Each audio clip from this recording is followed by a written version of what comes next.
వివేక హత్య కేసుపై సుప్రీంలో విచారణ ఈ నెల 20కి వాయిదా పడింది. వివేక హత్య కేసులో తదుపరి దర్యాప్తుపై సిబిఐ కోర్టు తీర్పును వివేక కుమార్తె సునీత సుప్రీంకోర్టులో సవాల్ చేశారు. సుప్రీంకోర్టు మార్గదర్శకాలకు అనుగుణంగా ట్రయల్ కోర్టు విచారణ జరపలేదని పిటిషన్లో పేర్కొన్నారు. తాము లేవనెత్తిన అంశాలకు విరుద్ధంగా పాక్షిక విచారణకు సిబిఐ కోర్టు ఆదేశాలు ఇచ్చిందని సుప్రీంకోర్టు దృష్టికి తీసుకెళ్లింది.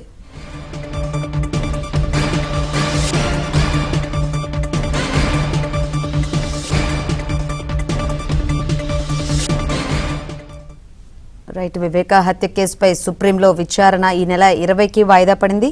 మరిన్ని వివరాలు అందించేందుకు మా ఢిల్లీ బ్యూరో చీఫ్ కృష్ణ సిద్ధంగా ఉన్నారు. కృష్ణ, శంకరి వివేక హత్య కేసుకు సంబంధించి ఆయన కుమార్తె సునీత దాఖలు చేసినటువంటి పలు పిటిషన్ల పైన విచారణ ఈ రోజు వచ్చింది. అయితే ఈ సందర్భంగా ఆమె తరఫున వాదించాల్సినటువంటి సీనియర్ కౌన్సిల్ సిద్ధార్థ లూత్రా అనివార్య కారణాల వల్ల రాలేకపోతున్నారు.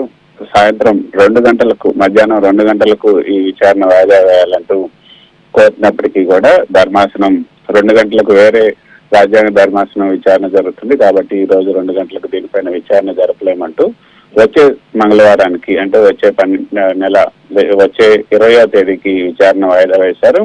అయితే వివేక హత్య కేసులో ఇప్పటి వరకు కూడా ఎవరైతే బెయిల్ పొందారో అక్కడ ఉన్నటువంటి అవినాష్ రెడ్డి కానీ లేకపోతే ఈ కేసులో ఉన్నటువంటి నిందితులకు బెయిల్ ఇచ్చారో ఆ బెయిల్ అన్నింటినీ కూడా రద్దు చేయాలంటూ సునీత అదేవిధంగా సిబిఐ కూడా సుప్రీంకోర్టులో పిటిషన్ దాఖలు చేశారు. దాని తర్వాత దీని యొక్క దర్యాప్తును తదుపరి దర్యాప్తు కూడా చేయాలి. ఇందులో వేరే వాళ్ళ పాత్ర కూడా ఉంది. జగన్మోహన్ రెడ్డి అదేవిధంగా ఆయన సతీమణి భారతీయుల పేర్లు కూడా వస్తున్నాయి కాబట్టి ఆ యాంగిల్లో కూడా దీనికి సంబంధించి సిబిఐ దర్యాప్తు సాగించాలంటూ సుప్రీంకోర్టులో గతంలో సునీత పిటిషన్ దాఖలు చేశారు. దానిపైన గతంలో విచారించినటువంటి ధర్మాసనం కిందకు ఉన్నటువంటి ట్రయల్ కోర్టు ఈ సునీత లేవనెత్తినటువంటి అభ్యంతరాల మీద విచారణ జరిపి తీర్పు ఇవ్వాలి అంటూ ఆదేశాలను జారీ చేశారు. అయితే సందర్భంగా కొన్ని మార్గదర్శకాలను కూడా సుప్రీంకోర్టు విడుదల చేసింది.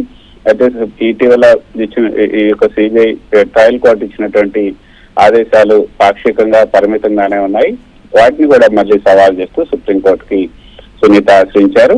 వీటన్నిటిని కలిపి ఈ రోజు విచారించాల్సి ఉండింది. కానీ ఈ రోజు ధర్మాసనం వేరే కేసులను టేకప్ చేయటం అదేవిధంగా సునీత తరఫున హాజరు కావాల్సినటువంటి సీనియర్ కౌన్సిల్ సిద్ధార్థ హాజరు కాకపోవడం వల్ల వచ్చే మంగళవారానికి దీనికి సంబంధించినటువంటి విచారణ వాయిదా వేశారు.